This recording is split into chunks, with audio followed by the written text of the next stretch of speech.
Hello, it's Chris. Hey everybody, what's up? And welcome back to Chris vs. the People. If this is your very first time tuning in, first of all, thanks. That's pretty sick. And second of all, welcome to Chris vs. the People. Now, I'm not going to blab on too much today because I am very excited for today's episode. We have a lot of, interesting calls ahead of us. Now, today's episode is even more exciting because there's no theme. It is literally just a free-for-all. We are talking to people that really piqued my interests with what they had to say. Now, if you are watching this episode on our YouTube channel, youtube.com/@ChrisVsThePeople, don't say anything about my hair. I took a shower before this to try and wake up to make myself all nice and perky. And now it's just giving like synthetic wig realness. We don't have to talk about it. And if you do, at least just like make sure to leave a comment or a review so that it counts for some sort of engagement. Now, before we get into the first call, I do want to just say a huge thank you. This podcast has grown so much over the last 10 episodes. This is episode 10. And I just feel really like humbled and appreciative and grateful. I don't think y'all understand how much this show means to me and how much I just truly feel purpose and enjoyment out of it. And to see just all of the new people coming in and returning people, I feel very lucky that you guys are making this something that I get to do. And yeah, we're not going to get sappy, but thank you to everybody who's new. And if you haven't, be sure to subscribe to Chris vs. the People wherever you get your podcasts, as well as the video episodes up on youtube.com/@ChrisVsThePeople. Now, I do want to say we will be recording an after show after this episode for Patreon, and you can find that link down below. I have been loving the after shows, and the after show today, we have 2 calls, and my God. My God. But before we get to the after show, we obviously have some people of our very own to talk to. Now, our first call is with someone named Marvin, who is no contact with her narcissistic mother after her boyfriend found out her mom's husband was putting Marvin $40,000 into debt. So without further ado, hi, Marvin. It's Chris from Chris vs. the People. Now, I want to talk about you being no contact with your narcissistic mother because her husband is putting you $40,000 into debt. Yeah, so How long have you been no contact with your mom? since October of last year. Okay, so it's been about like 5 or 6 months. No, wait, no. How long has it been? Like 7 or 8? I have no concept of time anymore. Holy shit. Woof. Now, did you go no contact because you found out about your mom's husband? Yes, it wasn't actually me that found out. No, it was your boyfriend, which is my next question is how did he find all of this out and you didn't? Yeah, so me being dumb and kind of like, this is her 3rd husband. Okay. And so we're not very close. The husband and you or your mom and you or both? Both, but definitely me and the husband. Okay, got it. And they like tell me like, oh, well, we helped you get a car, so you should help us get a car because he went bankrupt. I just have to jump in. That is one of my biggest pet peeves when parents will bring kids into the world, raise the kids, and then hold raising them against them. That to me is like such a fucking ick when it's like, well, I raised you, so you should be doing this for me. It's like, no, bitch. If I had my way, I would have ended up on a pair of underwear that would have gone through the wash, okay? I wouldn't have wanted me to become fertilized or be the fertilizer. I don't know clearly how this works. For real. So they told me like, oh, yeah, we co-signed your car. You better co-sign our car. So the $40,000 in debt was so they could buy a car? Yes. So I co-signed it like a year or 2 years ago. And I was thinking everything was fine. They still had the car and everything. But my boyfriend and me were like going through like our credits and stuff. And he looked at mine. He's like, what the hell is this? He has never been paying for the car. Oh my God. So you're on the hook because you co-signed the loan? Yes. Oh my God. People who do that shit are evil. Evil. Yes. Oh my God. So you knew that they were getting a car and that you were technically putting your credit score at risk. You just sort of assumed that them being adults, they would fucking pay it. Yes. And also, like, I was, what was I, like 21? Oh, that's fucked up. So my mom was never one for finances, and she's always the one of the guys will handle it. Girls will never need to know about finances and like credits and stuff. Wow, your mom seems like a fun lady to be with. Wow. Oh my God. So he taught me like, oh, you better, marry the guy with a lot of money and not even think about your own life.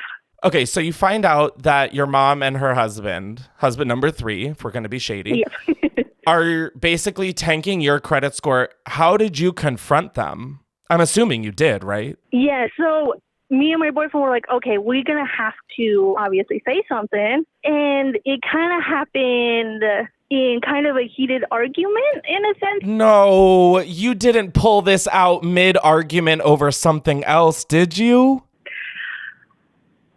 Kind of. Yeah, no, I'm going to take that big balloon of silence as a definitely you did. Oh my, no. Okay, I have to say, that is one of my, not pet peeves, but like if you are bringing up something to someone, like say I don't like the way you handled something, and I go up to you, I'm like, hey, Marvin, I don't like the way you handled this. And you come back with, well, you did this, this, and this, and you've never brought it up to me beforehand. It is not a fucking weapon to pull out now because clearly it did not bother you enough to tell me about it. Well, we were planning on having this bigger discussion, but she was coming after my boyfriend because he wasn't marrying me so I could get his money. Oh my God, your mom is diabolical. She is. Like, when I tell you, Karens are terrified of her. I've never met your mom and like I want to go no contact with her. She is like terrifying.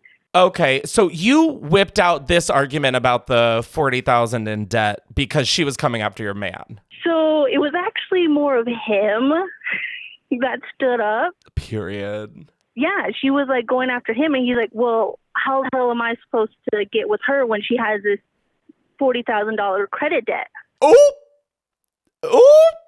And she kind of was like, oh, whatever, like not really processing it. And the husband was in the back like, I only missed like one payment. And I came with receipts. Add 3 zeros after that one, and that might be a little more correct. I mean, goddamn. How many payments did he miss? 12, I think. Oh my God. It's like... Out of how many? Oh my God. He did like one of the worst possible loans you could get. Oh my God. And babe, you co-signed it. Oh no. I did. Oh no. I had no idea what I was doing. Well, no, it's not your fault. You were fucking 21. Probably just like, yeah, I'll help anybody out that I can in my family. Yeah. Like I thought I was doing good. And I swear, I am always wanting to help people. And then when it goes wrong or goes south, I'm like, why the fuck do I ever do this? For real. Because I kind of had to tell people around me, like, by the way, this happened. I'm going no contact. This is why. Do you have siblings? I do. What do they say about this? So my older brother, he's not older, but the oldest, because I'm the oldest, he's... Oh, your oldest, youngest brother. Yeah. Okay, I was like, girl, what? He's no contact with her. Oh, okay. So this is like, this runs in the family, the no contact. Yeah, so she has lost 3 kids out of 5 so far. Oh my God. She cannot be putting her kids into debt because she can't afford a car and has 5 kids? Yes. 5 kids. Oh my God. Tie the tubes up and pack it up. I mean, my fucking God. So where do you stand current day with this debt? Still there. The account got closed. Their car is supposed to be repoed at some point. They still have it, but they hide it in the garage. Yeah, because no one's going to check there for a car. God, your mom's a narcissist and stupid. Oh my God, just all the above, really. Wow. I mean, do you have like a plan of how to get out of this? Or it's like or like, is there a way to get you off of this loan? Or are you pretty fucked? I'm pretty fucked. Like, I called them and they're like, we can't get you off this. I think a month after I found out, it was already like in collections. Oh my God, I wish this was like the Oprah show where I'd be like, here's $40,000 for a car. I know, right? But unfortunately, I do not have 40 grand to give you. I know. Oh my God. I wish I did too. Oh my God. Well, if you had to say one thing to your mom right now, what would you tell her? Oh my God. I hope you're happy with like not having your kids with you anymore. You know, your perfect life that she puts online and has all these dark things in her closet. I hope this all comes out. Ooh, well, you're doing a great job on this press tour right now. You are spreading the word. I don't know if it's the good word, but it's words nonetheless. I'm trying. Wow. I am so sorry that you're dealing with this. This is like, this kind of shit is some of my biggest fears.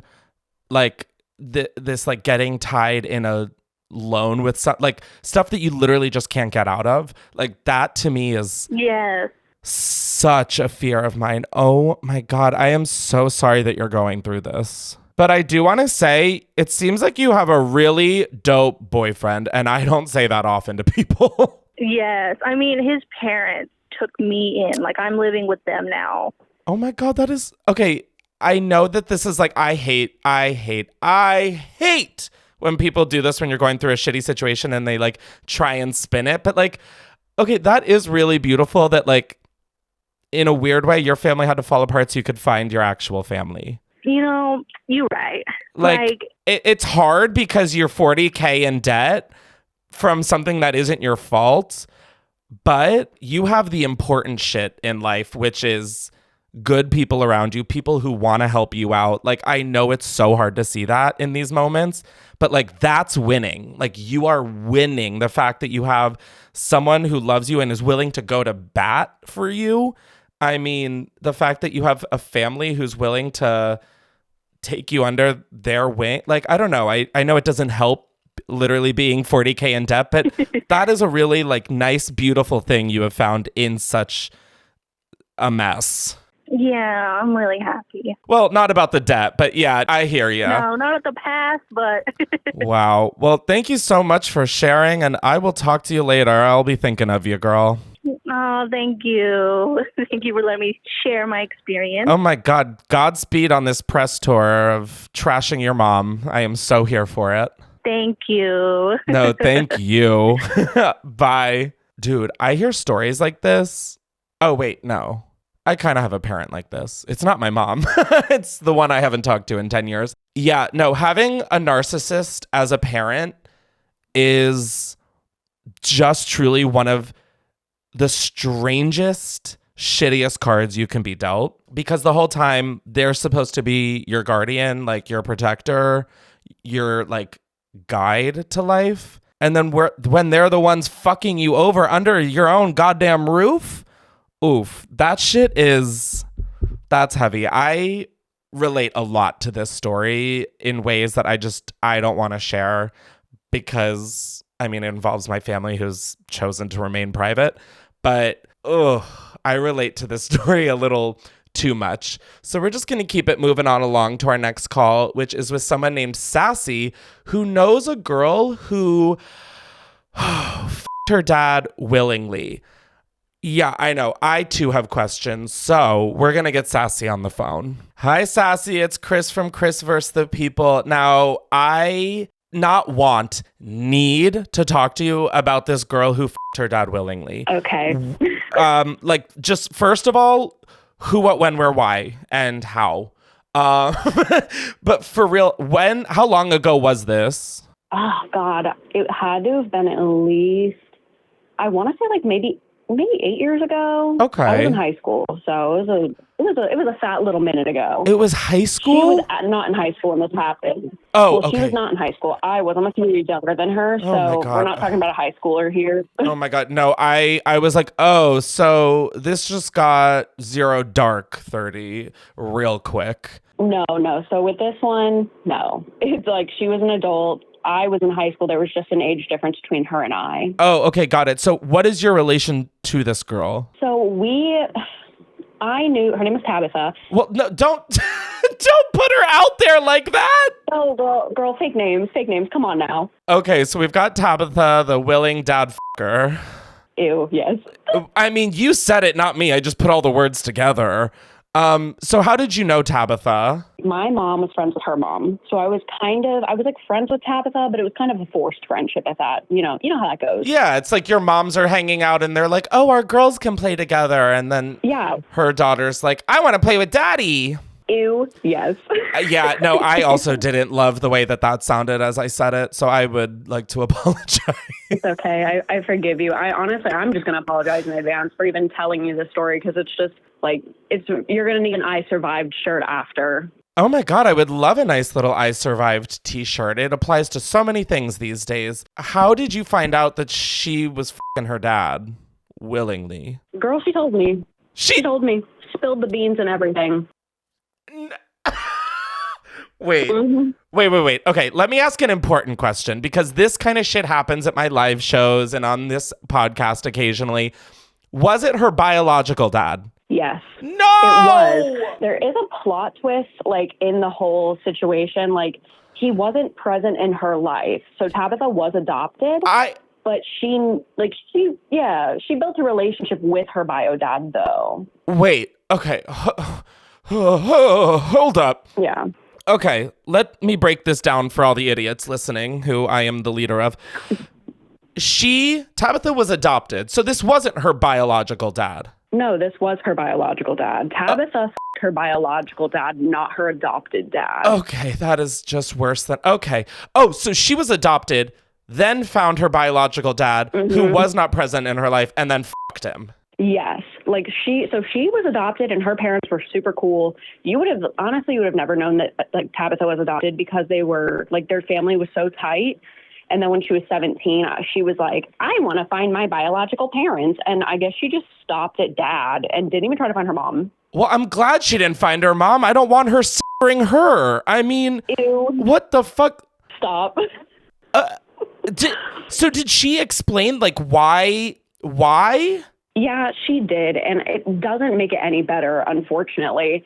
So Tabitha, kind of like what I was saying, we were friends forcibly. We were kind of acquaintances. When she found her dad, shit got weird. Yeah, I know shit got weird. She fucked him willingly. I mean, I've gotten that plot point. After she met him and developed like a relationship with him, shit got really weird with her and her parents. Like they were really tense. And she ended up just being like, fuck y'all. And at 18, she moved in with her bio dad. Okay, so she said fuck y'all at 18 to her adopted parents. Yeah, she was like pressed, I guess. I don't know why they gave her like, I mean, I guess adoption is trauma. But at the same time, like she was real pressed that she didn't get to know her dad sooner. And I mean, even before they had sex, things were getting weird. Like she'd refer to him as daddy exclusively. Not dad, not father.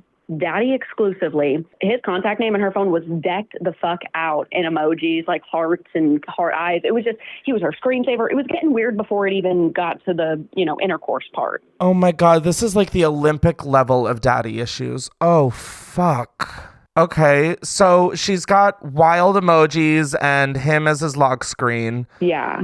How did it get worse? So basically, she said fuck you to her adoptive parents and she moved in with her bio dad. Yeah, she said fuck you to the adopted parents and I'm gonna fuck you to her biological dad. Yep. Yeah, I found out all of this from her mom when she came over and she was hanging with my mom. They were having a girl day. I was like, damn, I didn't realize Tabitha was such a bitch. But I let it go. I'm like, this girl has issues, whatever. Tabitha calls me. It's Black Friday. I'm getting my Black Friday shopping on. She calls me and she's like, we need to meet up. I need to talk to you. And I'm like, she had never come to me for advice before. Like, we're really not that tight. You're like, I've got some fucking deals to shop for, bitch, okay? I've got a 75-inch screen TV with my name written all over it. was literally in Bath and Body Works when she called me. I was trying to get some candles, but whatever. Not the Bath and Body Works call. Oh my God. She's like, where are you? And I'm like, girl, I'm at the mall. She's like, okay, I'm going to come to the mall and we can talk. I'm like, word. So she comes to the mall where she comes with her boyfriend, by the way, who she's been dating for like a year. Just throwing that in there because he exists. I'm just pumping the brakes. Boyfriend? Yeah, she has a man this whole time. They've been together for like a year. And at this point, she's been living with her dad for, I want to say like maybe 6 months, maybe less. I don't know. God. Like, oh my God. Her boyfriend was present when all the dad stuff was happening. Okay. I love that we're just calling it dad stuff now. Like, I think that's a great way of summing it up. Yeah. Okay, so she has a boyfriend who was present during dad stuff. TM. Yeah, so she pulls up to the mall. We're in the food court. I'm eating Chinese because I'm taking this as like my needed break. Her and her man are sitting across from me at this table. This packed out mall, by the way. Like, this is not... No, it's Black Friday. I mean, I couldn't think of a more chaotic place to tell a friend by proximity that I'm f***ing my dad. So I'm like, what's up, girl? Like, what's going on?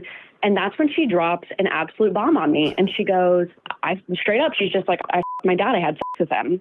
I immediately thought like she was a victim. Like maybe she was groomed. Like something had to have happened. I'm like, oh, he definitely forced her. Like, I don't know. That was my thought because it just felt like that, you know? No. Thank God you added the word willingly because that's the only reason I'm like, wait. This is like not fun and games because in most cases, I feel like it is abuse. In this case. See, and I assumed it was abuse. Yeah, 100%. Because who in their right mind f***s their biological dad? Yeah. Yeah. So I was asking her questions and still her boyfriend's sitting right next to her the whole time. Just remember this. Wait. This has happened like not even within a week. What questions are you asking her? I mean, like, are you holding the straight face of a lifetime? Basically, I'm like, oh my God, Tabitha, what happened? Like, did he take advantage of you? I'm like immediately like, holy fuck, I think she's trauma dumping on me right now. I'm like, oh my God, she needs help. No, she did not need help. She did not. She's like workshopping her 50 Shades of Grey knockoff novel. Okay, so she's telling you all of this in front of her boyfriend. What is he doing? Sitting there, straight-faced. He knows about it. He already knows.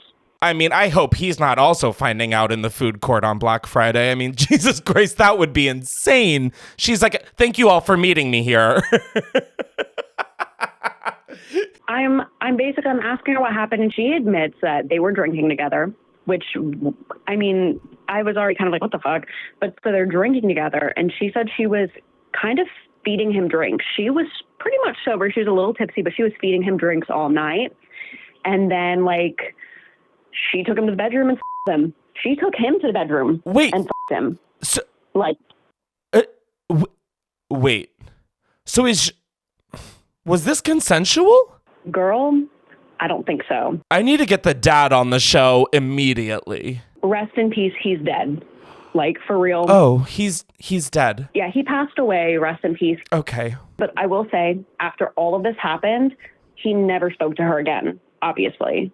Oh, so he was a victim. He was unfortunately the victim. And where it gets really fucked up is she tells me, like, they woke up in the morning and he was like, what happened? What the fuck? He's freaking out. He's like, he doesn't remember anything because she was just giving him drinks after drinks. And she tells him and he kicks her out. He's like, don't ever talk to me again. I hate you. Don't, like, what the fuck? Oh my God, period. She was telling me this because she was angry that he cut her off. And she was going to go to the cops and say he took advantage of her. Yeah. Oh my God. She is setting women back 250 years. I snapped. I literally freaked the fuck out, which I'm a relatively chill person, but I freaked out. I was like, holy fuck, Tabitha, you have to be kidding me. Like, you're joking, right? And she's like, no, I'm just so hurt. Like, I can't believe, like, you know, I thought we had something. Like, I was reading the room. And I'm like, girl, reading the room? What? Reading the room? Are you Helen Keller? Because you aren't reading shit, bitch. Literally. You drugged your dad, essentially, and then took advantage of him. I was freaking out. Like, I had stood up already. They're still sitting down. Her boyfriend still sitting there, straight-faced. He's like, hello. Like, she took advantage of her father, straight up raped him. Like, it was not okay. If I'm sitting in a food court with my partner on Black Friday, first of all, I'm already kind of questioning things. Two, if they're nonchalantly saying this, I mean, my face would be so not, it would be gay as fuck. My face would be so not straight. I mean, I would, Yeah. I literally don't even know what I would do. This makes me feel like her boyfriend is up to no good also. I don't know any other way to put this, but I think her boyfriend was just stupid. Like, I know that sounds really mean and really harsh, but I think he was just actually kind of dumb.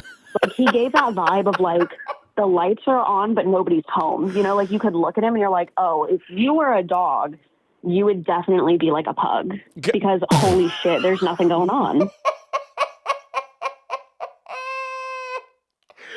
Oh my God. This was a terrible episode to drink a fucking Aperol Spritz for. I feel buzzed and I am listening to the most insane story. So do we know what Tabitha's up to now? When was this all, by the way? So, like, I would say, like, probably like 8 years ago. Oh, 8 years ago. Right. We covered that. Sorry, there has been literally so much Trump between learning that and now. No, girl. Oh my God. Well, and luckily Tabitha, she never did anything with what she was saying, like, you know, thinking about going to the police, yada, yada, because I was freaking the hell out. And she was like, calm down. And I'm like, no, bitch, what the hell? I was like, if you go to the cops, I will personally go on the stand and I will testify against you. You are not going to ruin this man's life more than you've already ruined it. You destroyed him and you're a monster. And she started crying. And I didn't feel bad. I didn't feel bad. Shouldn't. Just like, you shouldn't. What the fuck? You shouldn't. You shouldn't feel bad about making predators cry. Yeah, and I ended up leaving, and I didn't hear anything about everything. I ended up blocking her on everything, and I went home, walked my happy ass into my house. My mom's like, how was Black Friday shopping? And I'm like... And you were like, bitch, get the wine and sit down because I have a story for you. Literally. I was like, Mom, I'm never seeing Tabitha again. And I tell her, and she's like, what the actual fuck? And Tabitha's dad moved away from what I knew. I kind of, not stalked him on Facebook, but I definitely wanted to see if she did anything with, like, what she was claiming she was going to do, because I was ready to go to bat for this man. Like, you are not going to, hell no, bitch. No, not around me.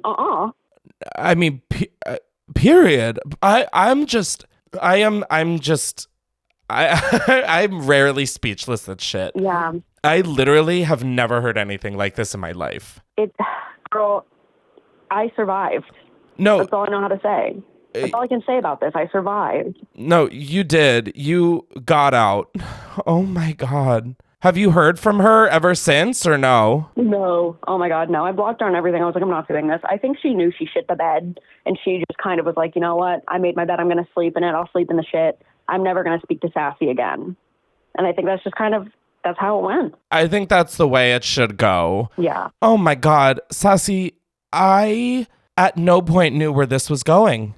Not one. No. I mean, I knew that she was going to fuck her dad. I did know that plot point, but that was literally it. But it's like, how do we get to that point, right? Like, no, that's not for us to understand or figure out, okay? We have a healthy enough brain. We don't need to go there. I was going to say, our brains developed. We're thriving. We're doing good. And I mean, I don't know whatever happened to Tabitha's boyfriend. Truly, I mean... Honestly, I'm not religious, but maybe I'll say a prayer for him tonight. Oh, girl, I was saying plenty of prayers for him. I was like, oh, Lord. You had the whole rosary out.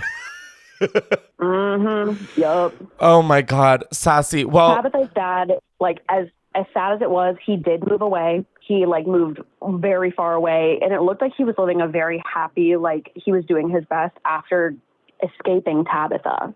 So, like, there is a happy end to it, in a way. Well, I mean, he's resting peacefully now. So, I mean, he's, no offense, winning out of all of us. So true. Oh, my God, so true. I know. Well, Sassy, our conversation doesn't end here. I'm going to be talking to you on the after show. I almost made a whole episode just you because you had some crazy shit you wrote in about. But we're going to be talking about how a close friend in high school tried to kill you. Yup. Once again, I survived. I did. Oh my God. Siri, play Survivor by Destiny's Child because goddamn. That part. But I will talk to you in a little bit on the after show about that. All right, sounds good. I can't wait to hear from you. Oh, I don't know how I feel about hearing from you now. Honestly, I'm a little scared. No, you're going to have a great time. You're going to have a great time. Can't wait. All right, I'll see you on the after show, doll. All right, bye. Bye. Y'all, what the fuck? I feel like I need to like floss my ears, you know? Like I need a lobotomy. And this time I actually mean it. Like I think it might be a medical emergency. I say this many episodes. It is crazy how many different routes you can take in life. I don't know how else to like, huh? Okay, we need to just keep the engine moving along. Next up, we're talking to Allison, who made quite a little oopsies on a Zoom call in class 3 years ago. So we're gonna talk to Allison about that. You guys are just not ready for what's about to come your way. Oh my God. Hi, Chris. Hi, Allison. It's Chris from Chris vs. the People. Now, we need to talk about how you accidentally streamed yourself giving head on Zoom in class 3 years ago. Yes, very traumatizing.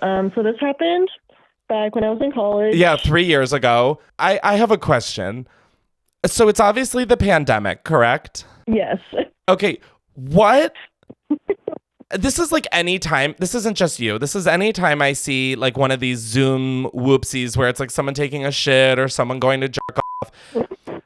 What compelled you to give head while the Zoom is happening? I thought my camera was turned off. No, I definitely hope you thought the camera was turned off, because if you did this willingly with the camera on, that would be insane. I didn't mean to do this for free, first of all. It was the middle of the class, and, well, actually, the class had just started. What class was it? One of those really boring-ass finance classes. Oh, it's a finance class? Yeah, honestly, I would probably give head with the camera on, too. Yeah, so it gets, right? So the class had just started, and I was just, cuddling with my ex-partner at the time, at this time. And so we were under the cover, and I just had my phone, like, propped up underneath I think one of the pillows. I just, like, propped it up against the pillow. And then I could have sworn I checked, and then my camera and microphone were both off. So we just started going at it, and I hate to admit this, but I was also very vocal down there too. No, once you mentioned the microphone, I really got worried because I didn't even think about the audio aspect of this. I was strictly thinking visuals. Are you giving head on a Virginia or a peninsula? It was a peninsula. Oh my God! Your whole class heard you deep throating? Yeah. Girl, the way I would never give a blowjob ever again. Ever again. So I was baffled, like the fact that my professor was still teaching when this was happening, and like obviously like neither of us were like listening. We were like going at it. Were you and your partner whose dick is in your mouth both in the same class? No. Okay, so you're really the only one playing hooky up. Yeah. Okay. Yeah, he was my manager at the time, so you can say authority issues. Your boyfriend? Yeah. Okay, got it. Your boyfriend was your manager at the time, who you are fully swing while in finance class. Yeah. How long, may I ask, were you giving the art of head until, I'm assuming, someone told you to stop? A few minutes, like 2 or 3 minutes. 2 or 3 minutes. That's 120 to 180 seconds. Holy shit. How did you find out that your camera and microphone were both on, dare I ask?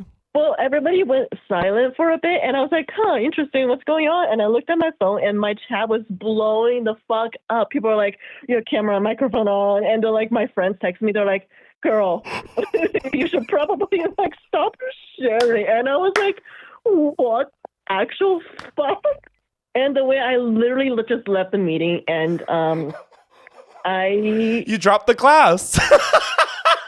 I did drop the class, but the thing is, everybody already knew who I was, and I had missed the withdrawal window, so I had to reach out to my professor, and I was like, professor, I think he was Asian too, which did not make it any better. He was probably, for full disclaimer, I'm also Asian myself. He was probably thinking, you just dishonored our entire continent. I had to reach out to him and I was like, sir, I'm very sorry for what happened. I would like to withdraw from the class. And he was just like, please do. And I was like, okay. Oh my God. This episode, when you hear this episode, girl, you're going to hear the call I just had, and you're going to be like, wow, Chris really went through with this episode. And through it, I went. Oh my, do people still talk about it? I don't know. You're like, I moved countries, changed my name, and burned my fingertips. No one knows who I am. I've shared this story so many times. Now I'm just like... Are you, like, proud of it at this point? You seem like not... I mean, like, the way that this would maybe be the only thing I take to my grave. It's bad enough that, like, 40 people in my class saw me give Glock Glock live on camera in class? I mean, I hope they thoroughly enjoy the show. I would definitely not do this for free again.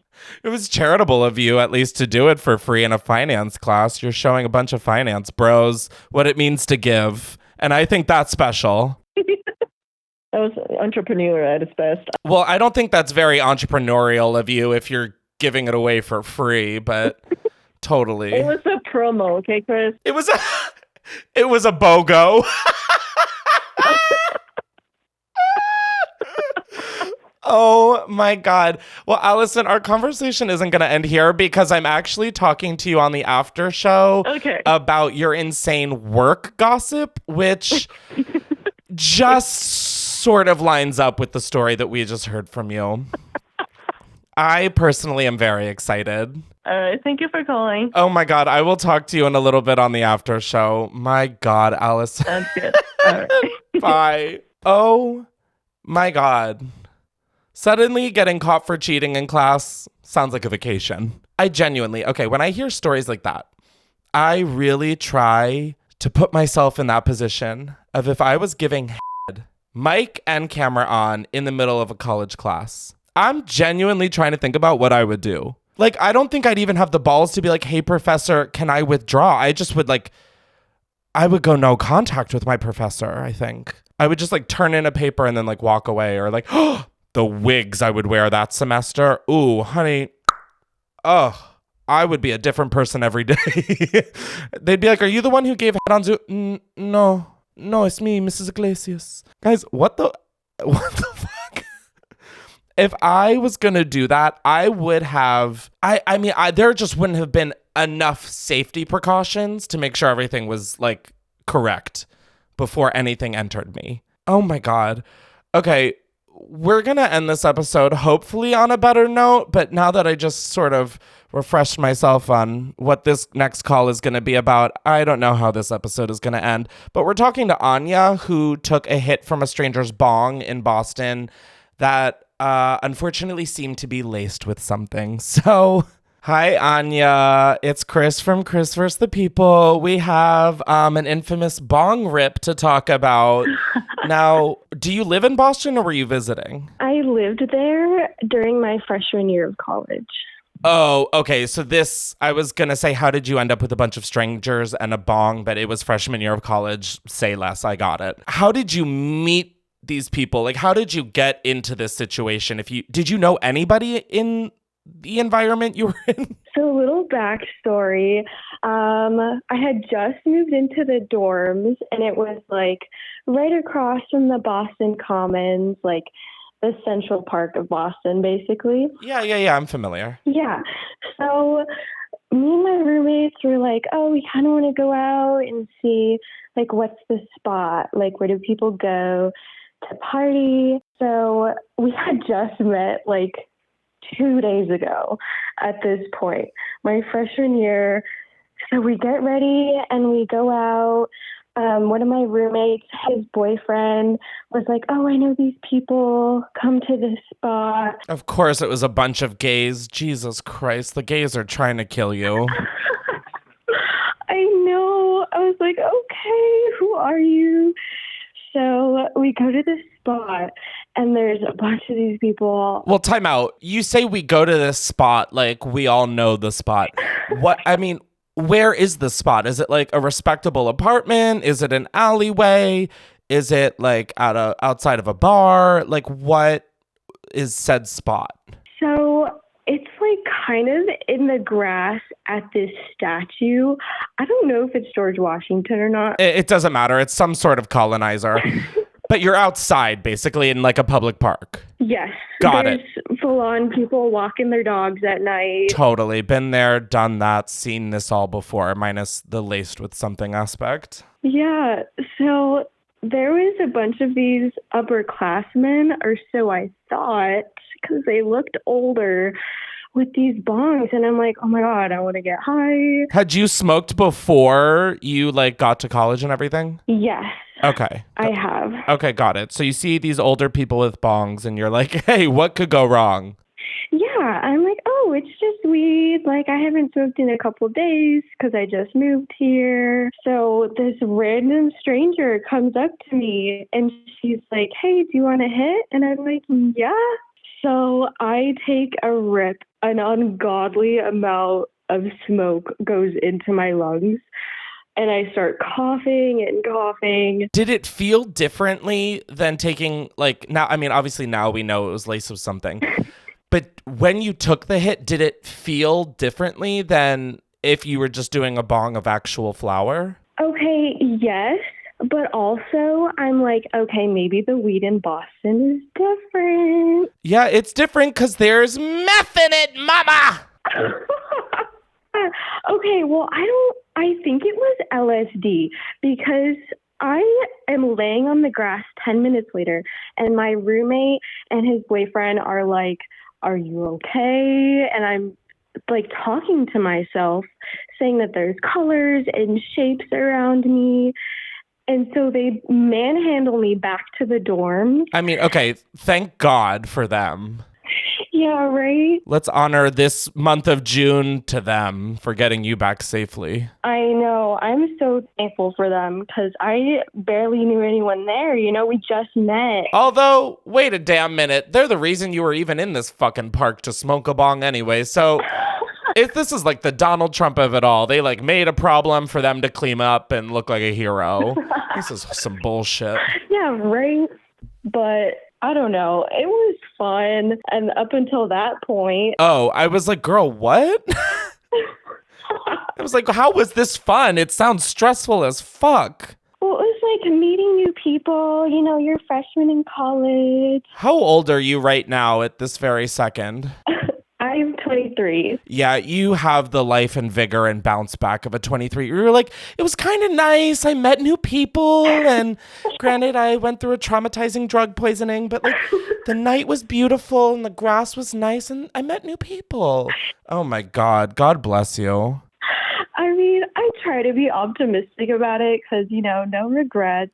Did you have to go to the hospital or anything? No, they gave me some water and then I insisted we watch Cinderella because I really just wanted to watch Cinderella.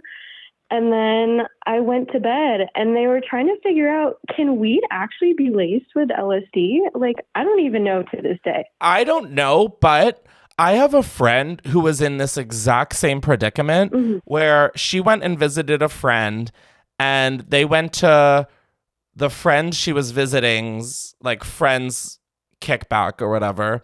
And there was a bong. And so they took a rip. And I mean, like, from hearing the story from her, she said she remembers seeing them like put in different flour and then handing the bong, but they ended up in the hospital. Both of them were just like tripping balls. That's why when I read this, I was like, oh my God, this is such a real thing. And I think a lot of people, like, not to turn this into like a Mother Goose learning opportunity, but I am someone that people think like, I'm like, everyone smoke weed. And I don't agree with that. I think you should, if it works for you. Marijuana is one of those things like alcohol, where for some people it might be great and for other people it might be horrible. Just because I smoke weed doesn't mean I think everybody should. especially synthetic weed or weed that you don't know where it came from. I just think it's better to avoid than to not. And I think there's some people out there who might not know this, but your weed, if it's not actual flower grown outside or indoors or, grown, can kill you. Look it up. Synthetic weed can kill you. Yeah. Like, it's just not worth it. It's just not. Wow, I just became like literally the adult in the room. I'm like, don't smoke synthetic weed. But like, it's really scary. You think that it's just normal flower and you can literally end up in the hospital. I know, yeah. That was definitely a stupid 19-year-old decision. No, I mean, it definitely screams stupid 19-year-old decision. But like, one, at least you survived. Yeah. And two, at least you survived. I think, yeah, that's like just kind of the only takeaway from this one. Yeah. I literally did my freshman year at school in Boston, and then I moved to Colorado because I was like, You're like, I'm going to get the real shit, okay? No more of this laced bullshit. yeah, right. Is that actually why you moved to Colorado? Kind of. I also just hated the city because I was just getting catcalled on my way to class, and I'm like, fuck that. So no, for sure. Unfortunately, I think catcalling is sort of universal, which is not my favorite thing. But yeah. Wow, I love that you just like picked up and left because of laced weed. You were like, I want the good shit, so I'm going to Colorado, baby. Yeah, it was crazy. It's crazy because now I don't smoke weed anymore. Yeah, I wouldn't fucking either. Do you feel that this experience like changed something in your brain? Like if something, like when sometimes you like feel like you glitch, do you ever think like, oh, it's because of that laced weed? Oh my God, it definitely fried some parts of me. Yeah. Girl. I know. I don't know how I finished college, but I got that degree. You got the degree and that's all that matters. And you survived that night in the park under George Washington. So thank God. I know. I'm just very socially awkward now because I'm like, oh, I don't trust anyone. Oh my God, honey, I wouldn't even trust my parents after that. I mean, I'd be like, what is this? What are these mashed potatoes? Yeah. Oh my God, I don't blame you at all. Well, I'm glad you're okay. Thank you for sharing this just absolute nightmare of dysfunction with us. And hopefully I'll talk to you in the future. You seem like a fun little mess with so many stories to share. Oh, yeah. I got some good ones. Oh my God, hell yeah. Well, thank you so much, and I will talk to you later. Yeah, sounds good. Love you, Chris. Love you. Bye. Wow. I mean, there is just something really so beautiful about the ignorance and absolute lack of care as a freshman. The way I would kill to have like an eighth of that. I remember I would like be drunk as fuck. Oh my God, drunk as a skunk. And I would be running home from Times Square down to Washington Square Park, which that's like 40 blocks. Maybe even more. I was running, when you like hold a camera at night and you like move it and there's like the motion blur of lights? That was simply my vision. I didn't know if I had the right of way to walk. I was just running. I do remember almost getting hit by a cab. I miss that in uninhibition. Did I graduate college? Okay, we're ending the episode on that little brain fart extravaganza. Thank you so much for tuning in. This episode, like I said, was a wild one. I mean, this episode is so fucking demonetized. It's beyond. But thank you so much for tuning in. And if you haven't, be sure to subscribe to Chris vs. the People. And if you like video episodes, our set, not to toot my own horn, is pretty see you next Tuesday. You can go watch those on youtube.com/@Chris vs. the People. Be sure to give it 5 stars, rate and review it on Spotify and Apple Podcasts. And I'm going to go talk to Sassy and Allison again on the after show. Patreon.com/Chris Clemens. I'll see you guys next week. Oh my God. Okay, bye.